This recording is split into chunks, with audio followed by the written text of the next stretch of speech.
Hello mga lagan! Malaga po da. So, uban ni ko ninyo. Natakaroon sa IC Street Point, Alaska, USA. So, kinaman tayo chance makalaag. So, let's explore the place. And actually, this is my second time na. Malaag na po. Malaag na din. And, yan. Na-meet na muna siya. Mga local na sila. Dragi na sila nagpuyo. And then, tingaw, diba?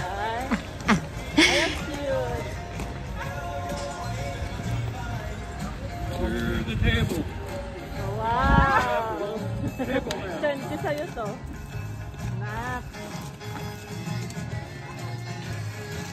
Lipong ka diya sa aso. Asa tigtuyok. Thank you!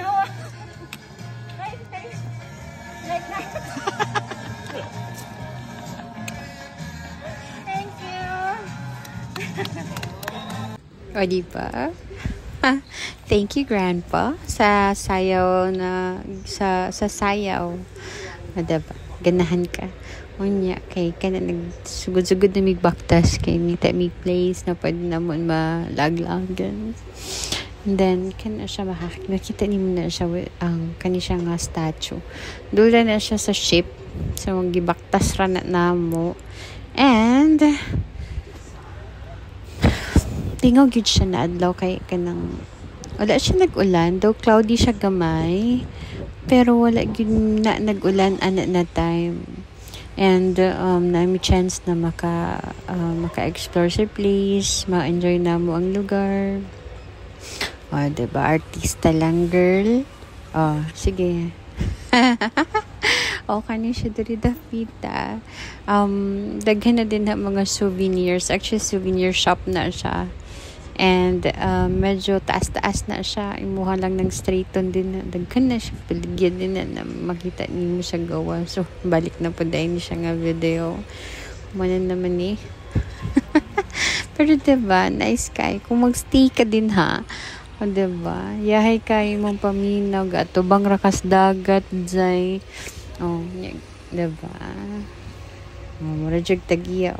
Sige. Pero lingaw siya. Kasi, nindot mo good kayong adlaw na time kay kanang dili siya init. Wala po siya nag-ulan. Daw cloudy lang yun siya. And then, muna di mong makita sa sulod katong ganina na souvenir shop na kulay red ganina, na building kana siya. Muna na, kana din ang mga souvenir na pwede nimong paliton. And then, kana siya, murag na siya. Inside po siya na kanina same building gapon katong red nakita niyo na ganina.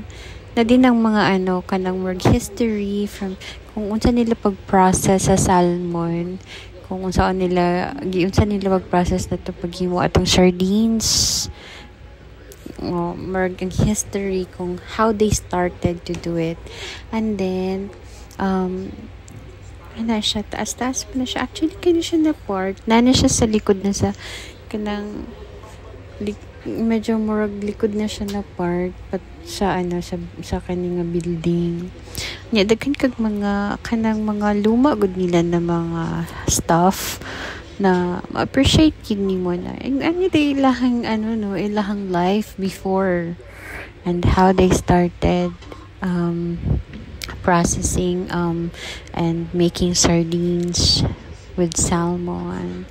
And how they paano nila gi-preserve ang pagkaon nila ba sa unang katong panahon na wala pa dili pa kaayo high-tech. And then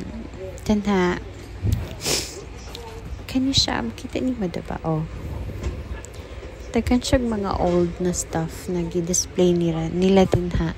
And it is actually interesting gani na makita ni mo ilahang life diri sa una keep display nila ba and nice tan-awon mga display napo din actually napo kayo mapalit na mga food like actually small snacks lang wala gyud siya ingon na kanaon kay naman siya mga restaurants na kanang makaunan nimo pero dili kayo daghan diri na place. It's more on kanang mga ingana lang. mga souvenirs and all. Pero restaurants wala kayo diri dapita. So among na kay since nakabalik naman, this is more second naman yata, third na nabalik ani. So na-explore na kayo to namo na place. So nagsabot mi na maybe we can go sa sa town na gid nila, kay katong last time ba dira rami nagtuyok-tuyok, and medyo mingaw ni siya na time kay kami lang ang naadari na ship. Tapos more Sunday yata na siya, yung close manggod halos weekend ba, close ang mga kanang mga katong zipline and everything. Ang cable gani wala nagaandar. So ang among plan ani is adula lang gid mi sa city nila, sa town nila. And then mo na nag-ask na me kung unsay pwede sa akin padulong dito, since wala man gyud na provide na transpo company ani na time. Walay transpo sa amo. So kami mismo nagbayad og kung gusto ni mo gawas, kami nagbayad og kanang ticket para sa bus niya. Mo na gikulit-kulit na mo ang nagpantay.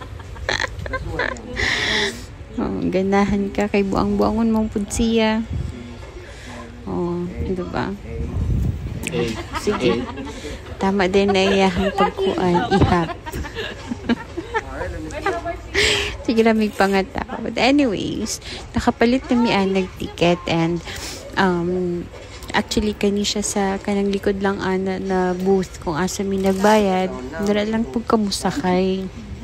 And it was $10 per each. $10 each. And then makita ni mo na nakabutang iwa shuttle pickup area na naghulat mo shuttle. And actually ang biyahe ani sa kanina time like every 30 minutes na siya mo padulong pabalik na bus. Pero katawanan kani siyang laaga kay late na mi nakauwi. Actually nang hits na mi pa uli kay wala na ang bus dugay kaayo ni abot. And Hindi ko lang maglakad-lakad dyan nakainami mo na ilang bus na lang daw mo ni mong makita na view, diba? Nice kaayo, ganahan ka. This lingaw kay na-expert pa na mo place. Doon lang man sa dang ilang town. Siguro na sa mga 5 to 10 minutes lang na biyahe. Na dayon ka dito. And daghan po ka makita na view kay kanang seaside gani. Dira lang man gud dapitay ng kalsada. Wala na siyang sundon. Kayo sana dumiretso na taan. Kanang, di ba, makita niyo po siya sa gilid-gilid. Actually, ang plan yun na ako for previously, ang plan ako is mag-jogging lang yung kudara along the beach. Kaso, nagyaya manggod ni sila akong mga kauban na gawas lagi. So, kaya wala pa man sa kukadtog town. So, nag-go na lang po ko. At least makita na ako ang area ba. Makalaag na. Okay, saan na nandiyan? Di ko tapos may makaadto din kung saan na po ka ako makaadtog Alaska balik eh. Nakabalo ko na sa tamaasan na pagbalik diri. So, gigrab din ako ang chance na mag-bisita. Mag-explore na ako ang lahang gamay na and kanya siya happy na siya maabot. Break na lang niya yung makita niyo sa area. Sa lang dito sa habang sakay mi sa bus. Ay, diba? Hindi palibutan ng gitsag dagat. Yan yung mga yate. Yan siguro kung isipin mo kung kisa yung mga tag-iyaan ng mga yate. Mga dato. Siguro kayo sila. Okay. Diba? Para maka-avail, para ka din. Nice picture kayo pa nilang beach. And nakita niyo lang ilang mga houses. Ilang mga buildings na makita niyo dito. And dira na kanya siya dapat nang makita niyo nga na flag. Dira lang may gina-drop. And dira lang gina-pick up pabalik sa sa ship. At yun nga naog na may nagtuyok-tuyok lang sa area. Actually, wala. Ayaw kayo makita ng tao. Kaya gamay ragit kayo sila. Siguro kung ano, kailan ni mo ka ng tanang mga neighbor ni mo, kay gamay raman kaayo sila giwid. Kanida na area. And, okay ra ang weather. Medyo, tugnaw na sakto lang gid ang pagkatugnaw. Dili kay siya tugnaw gid kaayo. Okay ra kayo ng mga jacket na dili kaayo papal. And then lang na siya, kani siya na area. Doon ra na sa magipalipinog ka ng nag-grocery mi kadali. Nakita na dapat nagpalit mig mga kailangan na mo on board and nakapalit ni drug mga stuff na kailangan na mo. So, kani siya na area doon na dito. Pero, ang ilahang store na gisudlan na mo, gamay rin kaayo siya. As in, Tayo lang. wala kayo makita na shoppingan or kana lang yung mga ginagmay na kanang local gid nila na kanang department store. Mura na yung makita dito. And, naman po yung nagabaligig mga souvenirs like pwede mo nagakollect ka og mga souvenirs naman po kayo mapalitan kaya naman ginagisel. And then pero wala lang jud kaayo paani na time lagi kay weekend manggod ni nya may gani kay nagpanggian naman pangita mi place na pwede mi maka-snack ba. And mo na mong nakita kani siya na marag food truck. And in fairness, medyo high-tech po siya. Kaya mag-order dito silang screen. So, yeah. Sige, mili na mag-order. Sa mong order na food. Diba? High-tech. Touchscreen ang ilahang ganahan ka? Sige. Panggutom. Actually, ang amo lang yung pinakatuyo is magkape. Kay, tugnaw man gid siya. Tugnaw man. Pero sakto ra asing matolerate ra ni. Sabi mo sanang alas 6, sure ako. Kaya pa yun, magantay tayo. Huwag kayong kasi wala nga daw silang hospital dito. Paano pag malapit?